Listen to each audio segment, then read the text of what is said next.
and like how many choices there are, and like not that there's ever been more or less choices, but now you have like the names for them, the explanations, the like, you know that they exist, you know, which is brilliant.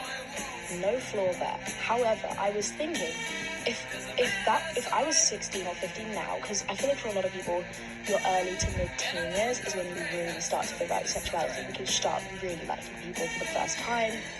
It's when it all starts happening, you know. And I was like, if I was presented with this much information then, would it have stunted my growth or aided it? And honestly, I think it would have stunted it, because I tortured myself.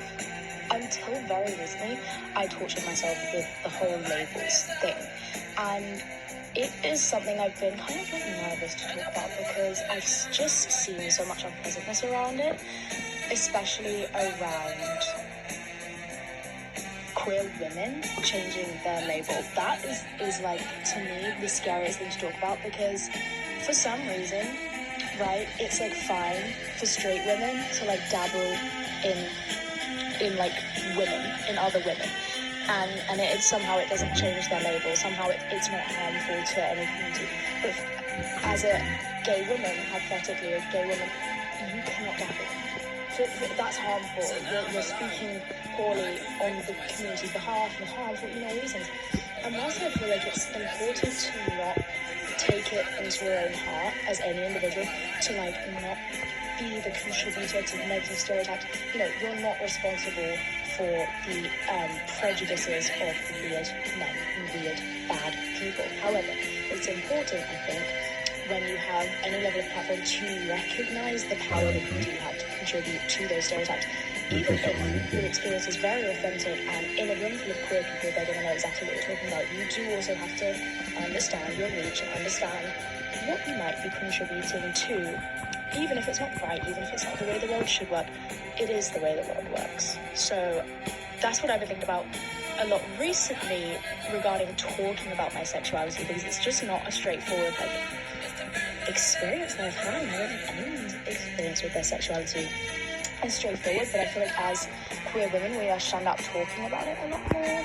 I don't know, for me, I really struggled to find a label, and actually stopped me coming out. I have known that, I mean, I had my first girlfriend when I was 15, and I came out to my dad at 21, right? Like, that is how deep in my own mind I was about coming out. And it's not like I never see my dad, like I see him every couple months, like he's relatively frequently in my life, you know.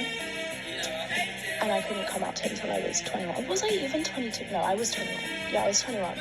And it was like the most terrifying experience of my life, but it ended well. Like, he did not give a fuck. Of course he didn't give a fuck. It wasn't about him giving a fuck. My fear around telling my dad, or even telling anyone, was that I couldn't go back on my word, which is so wrong to be afraid of.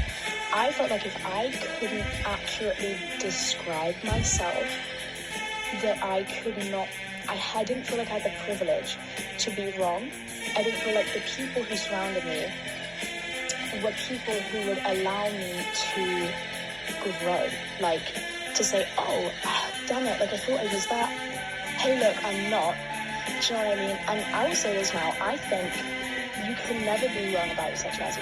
If you, at one point in your life, say, I identify with this label, and at another point in your life you say, I identify with this label now, you weren't wrong when you said the first thing, right? If that was genuine to you at the time, and you were saying that with the information you had and the way that you had felt up to that point, or the way that you had acknowledged it, then that was true for you. It might not have been accurate, but it was true. So I don't feel like you can be wrong here and right here.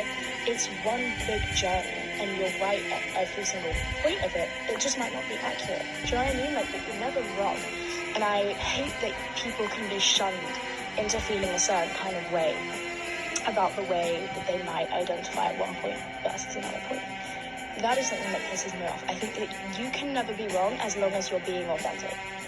It's literally impossible to be wrong. Do you know? It's just so silly. And that's something that I had to get to grips with a lot, because the interesting thing about me, and I feel like, for me, my sexuality aligns with my personality a little bit.